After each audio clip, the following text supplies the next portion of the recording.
자, 여러분 올 한 해 오늘 마지막 주일이죠. 그렇죠? 자, 우리 옆에 있는 분들하고 한번 쑥스럽지만 한번 인사 한번 해보도록 하겠습니다. 올 한 해 수고 많으셨습니다. 한번 인사 한번 할까요? 네. 수고 많으셨습니다.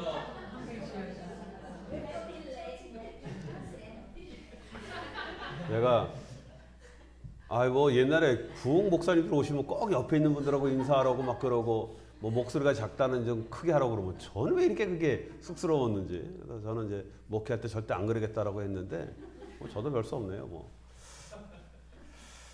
자, 여러분 올 한 해는 여러분들이 기도하고 또 계획하셨던 그런 일들 다 이제 많이 이루셨습니까? 뭐 대답이 없으시네. 자, 여러분 이제 우리가 돌아볼 시간도 얼마 남지 않았죠. 이제 2024년 우리가 이제 3일밖에 남지 않았습니다. 뭐 이제는요, 뭐 지나간 거 자꾸만 우리가 뭐 돌아보면 뭐 하겠습니까? 물론 이제 뭐 좋은 발판이 돼야 되겠지만 이제 2025년을 바라보면서 뭐 개인적인 우리 목표들이 있지 않습니까? 그 목표를 또 한번 또 세워보고 또 내년 한 해도 우리가 목표뿐만 아니라 우리 영적 성장이 중요하지 않습니까? 우리 영적 성장을 위해서 우리가 다시 한번 준비하고 또 새롭게 시작하는 또 그런 시간이 되도록 다짐이 좀 되는 그런 기간이 되었으면 좋겠습니다.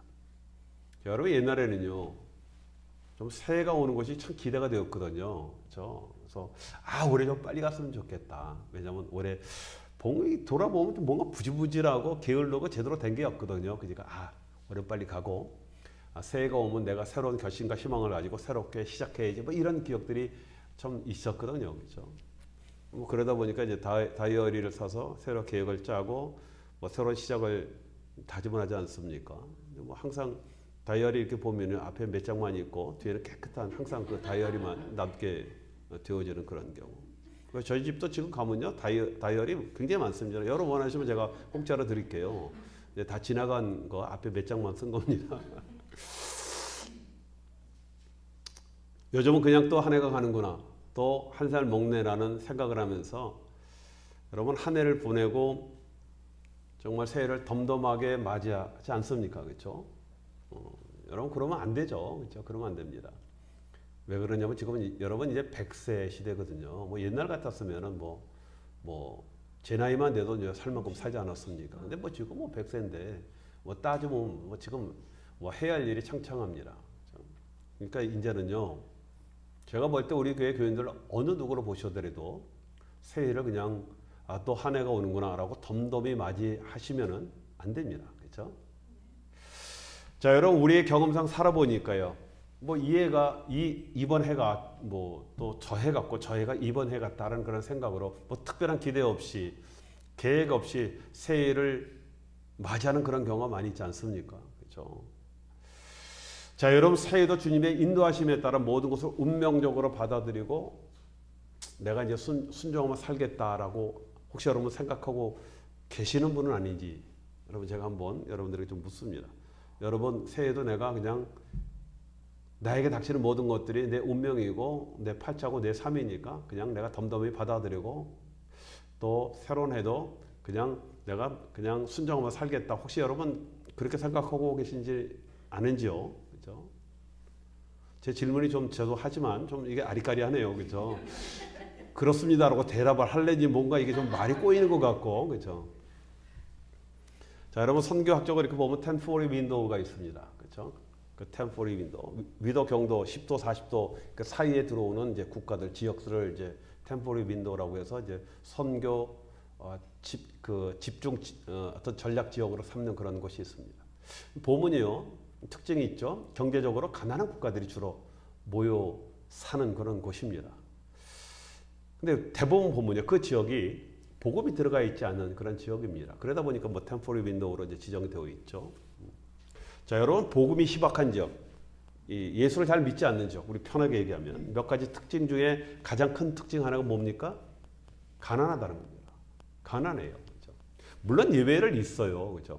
근데 대부분 기독교를 일찍 받아들인 나라일수록 여러분 모든 면에서 잘 살고 있지 않습니까? 대부분 기독교를 일찍 받아들인 나라가 선진국이 되게 되어지는 그런 상황입니다.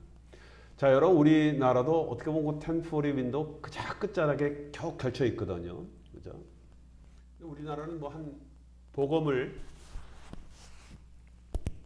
받아들인 지 한 130년 정도 돼. 뭐 그 정도 기독교 역사를 갖고 있는 그런 나라이거든요.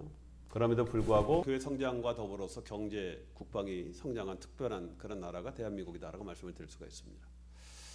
자, 그런데 오래전에 복음이 들어간 그런 나라들이 많이 있거든요. 그런데도 불구하고 경제적으로 풍요를 누리지 못하는 그런 나라들이 있다는 겁니다. 좀 이상하거든요. 근데 대부분 그런 나라를 쭉 보면요, 천주교로 국교로 하는 그런 국가들이 대부분 그렇습니다. 그죠? 많은 천주교로 국교로 하는 나라가 당연히 잘 살아야 되는데 빈국인 경우가 너무나 많아요. 대부분 그렇습니다. 천주교 국가들이. 여러분, 제가 사역했던 필리핀도요, 천주교가 국교인 국가이거든요. 잘 못 살아요. 한때는 굉장히 잘 살았던 그런 나라죠. 자, 여러분, 그런데 이분들, 이 천주교를 어떤 종교를 갖고 있는 그런 분들은요, 이런 생각을 갖고 있습니다. 모든 것들이 하나님의 뜻이다라고 생각을 해요. 굉장히 믿음이죠. 믿음이 좋죠, 그죠? 뭐 잘 되고 못 되는 것, 뭐 죽고 사는 것, 가난, 때로는 나에게 닥치는 재해라든가 모든 환경이 다 이건 하나님의 뜻이다라고 생각을 해요. 그래서 그냥 받아들입니다. 뭐 그것뿐만 아니라 이 모든 것들이 내가 타고난 나의 운명이다라고 이렇게 생각을 하면서 순응하고 사는 것, 이것을 이제 믿음이다라고 이렇게 생각을 하고 그렇게 이제 교육을 받았어요. 그렇죠? 어떻게 보면 믿음으로, 정말 믿음으로 보이는 것 같잖아요. 아, 저 사람 참 믿음이 좋은 것 같다라고 생각하지만, 자, 여러분, 그런데 이것은 믿음을 가장한 불신앙이 되어집니다. 그렇죠? 진정한 믿음이 아니다라는 겁니다. 자, 여러분, 그래서 그들은 자신에게 처해진 모든 환경을 자신의 운명으로 받아들인다라고 이렇게 말씀을 드렸죠. 가난뿐만 아니라 모든 상황들을요, 자기들을 지배하는 이 모든 것들이 이건 내가 받아들여야 할 그런 운명이다라고 생각을 합니다. 뿐만 아니라 그들의 사는 환경을 봐도 좀 그래요. 그들의 생각과 삶을 그 환경들이 많이 뒷받침하고 있다는 것을 우리가 깨닫죠. 대부분의 여러분, 이 캐톨릭 국가들이 적도 쪽에 많이 살고 있어요. 더운 나라 중심적으로 사는 그런 사람들입니다. 그러다 보니까 뭐 옷 한 벌, 뭐 집이라고 뭐 비만 가릴 수 있는 뭐 지붕만 있으면 되는 그런 집, 뭐 겨울 준비도 특별하게 할 필요가 없지 않습니까? 그렇죠? 그렇기 때문에 자연 환경과 더불어서 나에게 주어진 그대로 그냥 사는 데 익숙해져 있는 그런 분입니다. 그래서 그분들은요, 모든 것들을 운명론적으로 받아들이는 그런 경우들이 많이 있습니다. 자, 여러분, 제가 살았던 그 필리핀에도요, 그 사람들이 사용하는 언어들이 있거든요. 그 언어를 보면 문화를 알고 있지 않습니까? 우리가 문화를 알면 그 사람들의 어떤 사고를 알 수 있는데, 거기에 보면은 이제 바할라나라는 그런 단어가 있어요. 바할라나. 그러면 이거 그냥 꼭 그렇진 않지만 쉽게 그냥 우리가 해석을 하면 그냥 될 대로 되라, 그런 의미가 좀 많이 뉘앙스가 좀 변질되어서 그런 뉘앙스를 갖고 있습니다. 닥치면 해결하고 그냥 현재는 그냥 받아들이는 어떤 그런 좀 뭔가 좀 그런 문화적인 것입니다. 차를 타고 다니는데 내가 볼 때 바퀴가 조금 좀 터지거든요. 반드시 터집니다. 근데 그분들은 그 바퀴 터지니까 빨리 가라라고 할 때 말 안 하나 그래요. 왜요? 그냥 이거 터지면 갈지 뭐, 이런 의미거든요. 그렇죠? 잘못하면 이거 사고가 날 수 있지 않겠습니까? 근데 그냥 바할라나 그러고 터지면 그때 처리를 합니다. 물론 제가 지금 여러분들에게 말씀드린 것이 뭐 그쪽 문화의 전면적인 것이 아니라 단면적인 어떤 그 한 부분을 이야기를 하지만, 이러한 운명론이 그들 믿음의 자리를 잡고 있다는 겁니다. 여러분, 잘못하면요, 우리가 믿음이다라고 생각하는 게 잘못하면 우리가 이런 운명론자가 되어줄 수 있다는 겁니다. 자, 여러분, 태초에 하나님께서 천지를 창조하셨죠. 그리고 마지막 6일째 되는 날 사람을 창조하셨습니다. 사람을 창조하시면서 그 사람에게 주신 가장 큰 축복이 자유의지라고 말씀을 드리지 않았습니까? 그렇죠? 뭐 이것 때문에 우리가 하나님과 약속을 할 수가 있잖아요. 피조물 된 우리가 감히 하나님과 이 손가락 걸고 약속을 하지 않았습니까? 또 이런 약속 때문에 우리가 하나님의 자녀가 되어지는 것은 축복. 이거는 우리가 자유의지가 있기 때문에 그렇습니다. 하나님께서 그걸 주셨기 때문에 그렇습니다. 자, 그리고 하나님은 사람들을 하나님이 창조한 세계를 다스리는 그런 대리자로 이 땅에서 하나님께서 주신 일반 은혜 안에 살면서 이 세상을 다스리도록 그렇게 하셨거든요. 그렇죠? 그래서 여러분, 하나님 우리 각자에게 주신 그 삶이 있는 겁니다. 우리 모두에게 하나님께서 우리에게 부여하신 그런 삶이 있어요. 여러분, 이런 삶은요, 운명적으로 우리에게 딱 정해진 그런 삶이 아니다라는 겁니다. 그렇죠? 자, 여러분, 하나님께서 우리에게 부여한 인생은요, 그 우리의 삶은 운명적인 것이 아니라 여러분 창조적인 거예요. 창조적. 여러분, 창조적이다라는 것은요, 어떻게 설명을 해야 될까 제가 고민하다가 이렇게 제가 정의를 내려봤습니다. 팔자대로 사는 것이 아니라 믿음대로 사는 것. 이게 창조적이다. 그렇죠? 여러분, 우리 믿는 사람들은요, 팔자라는 단어를 절대 쓰면 안 돼요. 그렇죠? 그냥 팔자대로 살지 뭐. 이게 내 팔자 이런 말 쓰면 안 되는 겁니다. 그렇죠? 우리는 믿음으로 사는 사람이에요. 우리에게 팔자가 어디 있습니까? 우리에게 정해진 운명이 어디 있습니까? 우리는 기도가 있지 않습니까? 기도로 우리의 삶을, 우리의 운명, 우리의 어떤 인생들을 얼마든지 바꿔나갈 수 있는 그런 창조적인 그런 인생을 우리에게 허락하시지 않았습니까? 하나님께서. 자, 여러분, 세상 사람들은 참 이 팔자야 하면서 기회나 축복을 포기하는 경우들이 많이 있어요. 그렇죠? 저 어렸을 때 보면 이게 팔자, 내 팔자야, 뭐 이런 소리 참 많이 들었어요. 그렇죠? 그러면서 얼마든지 우리가 그 팔자를 바꿔나갈 수 있음에도 불구하고 포기해버리는 그런 경우들이 많이 있습니다. 뭐 내 운명으로 생각하고 받아들이는 것 아니겠습니까? 자, 여러분, 그런데 우리가 주의해야 할 그런 것들이 있죠. 그렇죠? 물론 하나님께서 정해놓으신 법칙들이 있습니다. 그렇죠? 이것은요, 우리가 운명적으로 순응을 해야 돼요.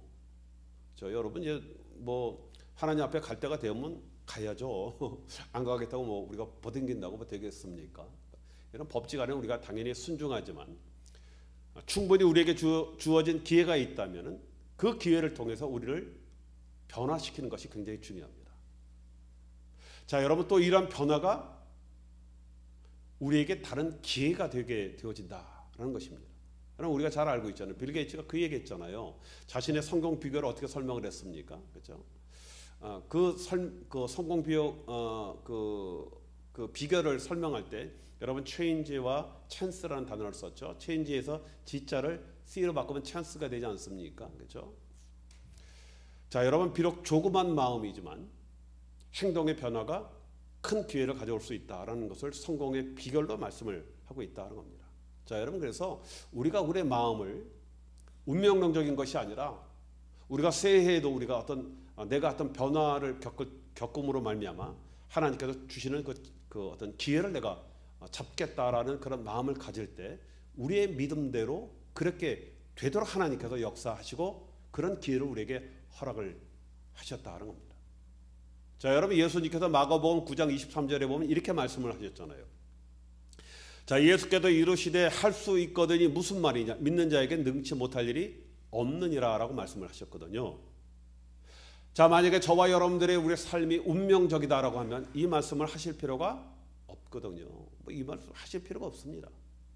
여러분, 또 히브리서 11장 1절에 보면 믿음은 바라는 것의 실상이요 보지 못하는 것의 증거라고 이렇게 말씀을 하셨습니다. 여러분, 이 세상을 살아가는 데는 기회나 뭐 이런 것이 중요한 것이 아니라 우리의 믿음이 중요하다는 겁니다. 그렇죠?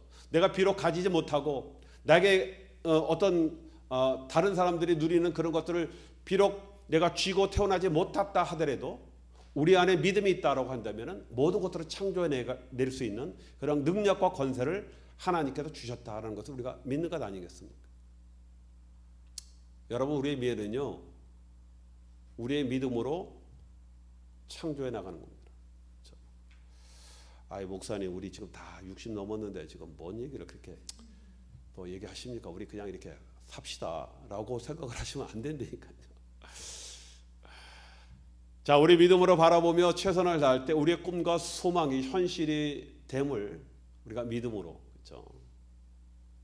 그래서 미래를 우리가 믿음으로 결정하면서 믿음으로 사는 겁니다. 자, 여러분, 이것이 그리스도인의 삶들이에요. 그리고 이것이 우리가 말하는 바로 믿음이다라고 말씀을 드릴 수가 있습니다. 자, 여러분, 우리의 삶은 당연히 뭐 내가 창조해 나가는 거지만 실제적으로 이건 우리의 것이 아니죠. 하나님께서 우리에게 주신 기회이기 때문에 그렇습니다. 그래서 우리 마음대로요 함부로 결정하거나 함부로 포기해버려서는 안 되는 겁니다. 왜요? 이거는 나의 인생이 아니거든요. 하나님께서 우리에게 부여해 주신 그런 인생이기 때문에 그렇습니다. 자, 여러분, 더구나 더 중요한 것이 있죠. 우리가 우리 인생들을 함부로 해서는 안 되는 것. 뭐가 있습니까? 나중에 하나님께서 우리 인생을 평가한다. 우리의 삶을 심판하신다는 겁니다. 여러분, 우리 다 심판받아요. 여러분, 고린도전서 3장 12절부터 14절 말씀에 보면 이렇게 말씀을 하고 있습니다. 만일 누구든지 금이나 은이나 보석이나 나무나 풀이나 집으로 이 터 위에 세우면 각각 공력이 나타날 터인데 그날의 공력을 밝히리니 이는 불로 나타나고 그 불이 각 사람의 공력이 어떠한 것을 시험할 것입니다. 만일 누구든지 그 위에 세운 공력이 그대로 있으면 상을 받고 누구든지 공력이 불타면 해를 받으리니 그러나 자기는 구원을 얻되 불 가운데 얻는 것 같으리라 라고 이렇게 말씀을 하셨거든요. 무슨 말씀입니까? 쉽게 얘기하면요, 저와 여러분들이 살고 지나간 인생 그 자리에 공력이 남는다는 겁니다. 공력. 그렇죠? 우리가 행한 흔적 자리가 남는다는 겁니다. 올 한 해도 우리가 지나왔잖아요. 그렇죠? 그렇죠?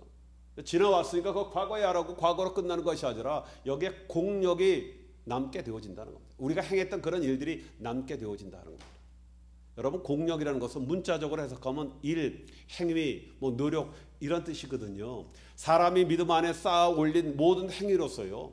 문제는 그 질과 그 진실성이 하나님 앞에 불로 심판을 받게 되어진다는 겁니다. 그냥 내가 했으니까 그냥 끝나는 것이 아니라 이게 하나님께서 불로 시험을 한다는 겁니다. 그렇죠? 허택에 쌓은 건 어떻게 해요? 태워 없어지고 제대로 쌓아야 남게 되어진다. 이 말씀을 하고 있지 않습니까? 하나님이 계산하신다. 이 말씀입니다. 자, 여러분, 그래도 우리가 지나가면 끝이 아니다라는 거예요. 지나갔으니까 실수했으니까 내가 잘못했으니까 지나가서 그냥 끝났으면 좋겠는데 이게 끝나는 게 아니거든요. 자, 그래서 우리가 공력을 이제 좋든 어쨌든 싫든 쌓아지게 된다라고 말씀을 드렸는데 그렇기 때문에 아무렇게나 타고 없어질 것으로 쌓아서는 안 되고 우리가 제대로 쌓아야 한다. 그 말씀을 하시는 것 아니겠습니까? 그렇죠?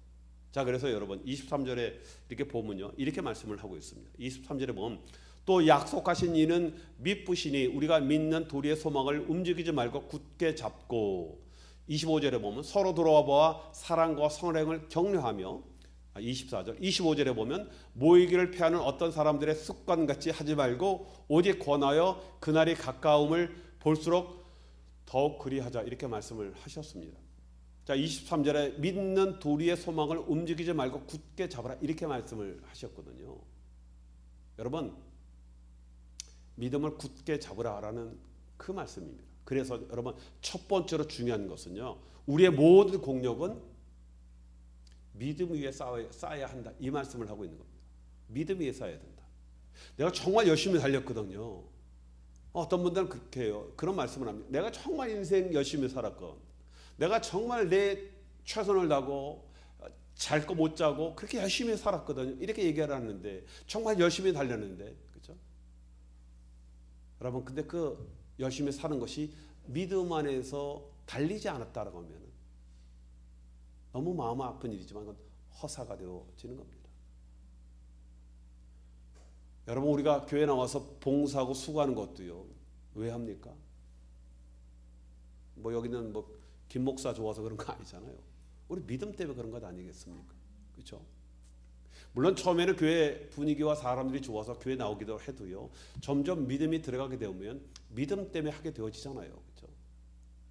자, 여러분, 우리가 한 주간 세상에 사는 거 얼마나 힘듭니까? 힘들게 일하고 그나마 주일을 좀 쉬면 좋은데 주일날도 이 안식일이라고 하나님이 말씀하셨는데 정작 교회 나와서 봉사하고 안내하고 섬기 이런 일 힘들거든요. 왜 합니까?